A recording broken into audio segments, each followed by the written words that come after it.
Motoring journalists do a fair bit of travelling in their line of work, but it's not every day that you're flown to your destination in a helicopter.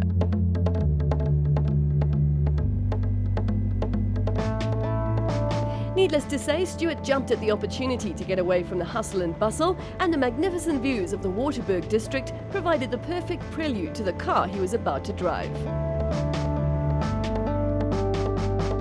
In the 1950s, Jaguar coined the marketing phrase, grace, pace and space. The windy roads outside Naboomspruit are the ideal proving grounds to establish a car's pace. As for grace, well, let's leave that to Stuart. We're looking through my cupboard this morning and deciding what to wear for today's launch. I came across this tweed jacket and I thought, you know, this is pretty much what Jaguar stood for all those years. Cloth cap motoring, drawing room opulence, but you know what? Things have changed. Jaguar producing fine cars today, and this new XF is no different. Now midway through its life cycle, the XF has come up for a subtle nip and tuck. The new headlight treatment corrects one of the few flaws in the old car's appearance and features the now all-the-rage LEDs. It more closely resembles the original CXF concept and also its bigger sibling, the XJ. The XF helped shake off Jaguar's staid image in terms of looks as well as drive. So have the chassis engineers managed to update the car's on-road appeal as well? The basic XF has been around for the past 2 years or so, but this is the new 2.2 diesel model. The big change with this car is that they've got rid of the old V6 diesel, which was, by the way, a really nice, smooth, torquey engine. The only time you really know it's a four-cylinder is when you pull off, but once you're up and running, nice and smooth, and super economical. In fact, the figures are really impressive. Jaguar claims an EU fuel consumption figure of around 5.2, 5.3 litres per 100, and a really low sub 180 grams per kilometre emissions level. And that's really impressive stuff for a car of this size. It seems that's the name of the game now, is let's go smaller engines and at least have one of our mainstay selling models bang in the economy and emissions range. And that's what they've achieved here with the XF. So how does it sound? You get that little bit of a four-cylinder thrum to it, a typical diesel sound as you pull off. Once you're up and moving, you don't really hear the engine, and it's fine. I mean, it pulls well. It's got a serious amount of torque, about 140 kilowatts as well, so it goes some.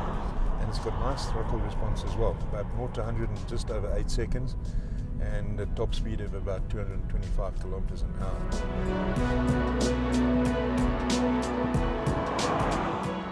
The engine isn't the only thing that they've changed on the car, although the improvements have been minor. They fitted some new bi-xenon headlights to the front of the car. They've still got that mesh grille, which harkens back to the old Lamar Jaguars, and I think it really suits the XF. It looks great. Inside, you've got the touchscreen with the navigation, audio system, etc. And they've improved that as well by putting a couple of buttons below so that you can switch your main menus more simply by just hitting a button and then working the touchscreen.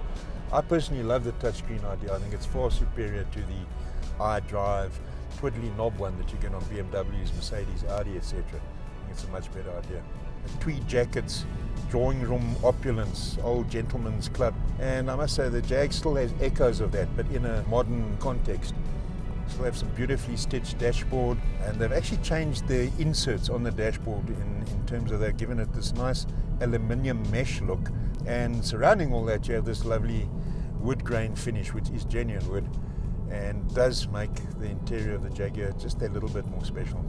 As far as comfort goes, they've also redesigned the seats. I say it's a twin hoop design. Now you've got a hoop on the squab, which is the place where you sit, and a hoop in the backrest, and they say it's sort of reshaped the seat for more comfort. We've driven fairly far, a couple of 100 kilometers. Feels good, nice and supportive.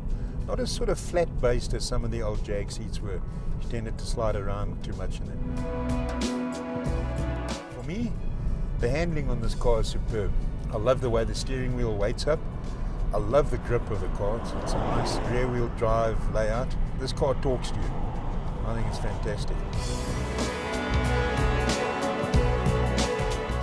A couple of more things I like about the car. One of them is the new gearbox that they've fitted to this engine.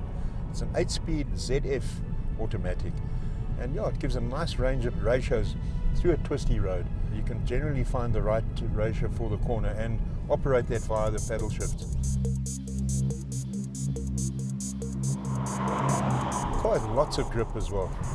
Mid-corner, very accurate steering. It's not overly sort of reactive, the steering, but nevertheless it loads up over in the corners, and you can always place the car exactly where you want it. And overall it's got a nice chassis balance too, not too stiff, not too much body roll, and of course all the normal safety systems you find in the car, like this traction control, ABS, all that sort of stuff to get you out of trouble if you overdo things in a corner. But it's not that sort of car. This is the kind of car that you just cruise along in and be quite surprised to see that you're breaking the speed limit by a comfortable margin. And in fact you do have to watch it because it's nice and quiet. Once you're going along in 8th gear, 160 comes up like that and you've got to back it off to 120. This Jaguar is actually very important for Jaguar as a brand in South Africa because it's going to be their bread and butter model. The entry-level model of the XF diesel comes in at about 450 odd thousand rand. This particular one, which is the Highline level, is at 522,000.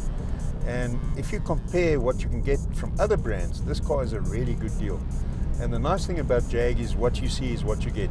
They don't go too much on the option route and add on 150,000 rand sunroof and nav, etc., etc. So the sticker price is pretty much what you get. I think it's going to do well for them.